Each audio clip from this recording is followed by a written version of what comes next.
But first, there is no Christmas break for the Trump administration. The War Department releasing this new video of strikes they say took out Islamic State terrorists in Nigeria yesterday. And on the diplomatic front, the president will reportedly meet with Ukrainian President Volodymyr Zelensky at Mar-a-Lago on Sunday to cement a U.S.-backed peace plan.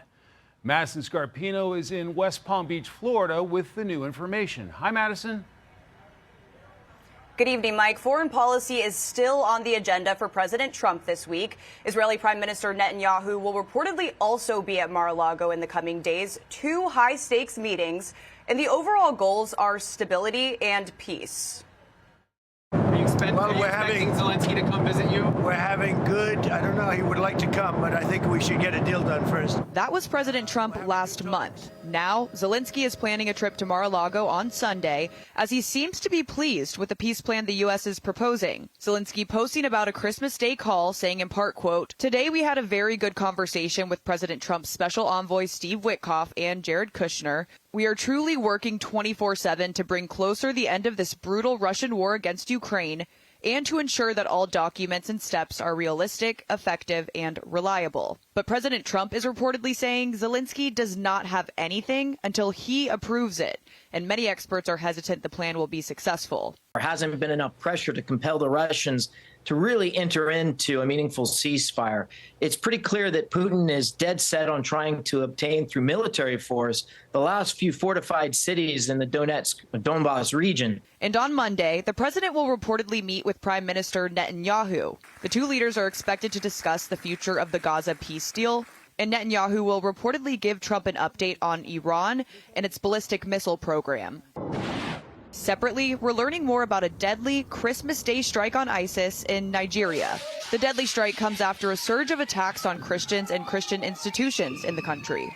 The New York Times is reporting the strike involved more than a dozen Tomahawk cruise missiles. Those missiles reportedly fired off a Navy ship in the Gulf of Guinea in coordination with the Nigerian government. And President Trump is threatening to kill, quote, many more terrorists if the murders continue. This is another reminder to extremists everywhere, Muslim extremists, Islamists everywhere, that President Trump is going to be ever vigilant. President Trump told Politico that the strike was originally supposed to happen on Wednesday, but he postponed it to Christmas Day for symbolic reasons. Mike? Madison, FBI Director Kash Patel said today they are shutting down the Hoover headquarters building. What's the deal with that? Yes, Mike. So the Hoover building is known as an eyesore, and it's been in a state of disrepair for decades. Director Patel says they're moving the workforce into a safe, modern facility, saying in part, quote, when we arrived, taxpayers were about to be on the hook for nearly $5 billion for a new headquarters that wouldn't open until 2035. We scrapped that plan. Instead, we selected an already existing Reagan building, saving billions and allowing the transition to begin immediately with required safety and infrastructure upgrades already underway. He says this comes after 20 years of failed attempts, and the new building will deliver better tools for the FBI workforce at a fraction of the cost. And he added that the Hoover building shutdown is permanent. Mike? Madison Scarpino starting us off live in West Palm Beach, Florida. Madison, many thanks. Hey, Sean Hannity here. Hey, click here to subscribe to Fox News YouTube page and catch our hottest interviews and most compelling analysis. You will not get it anywhere else.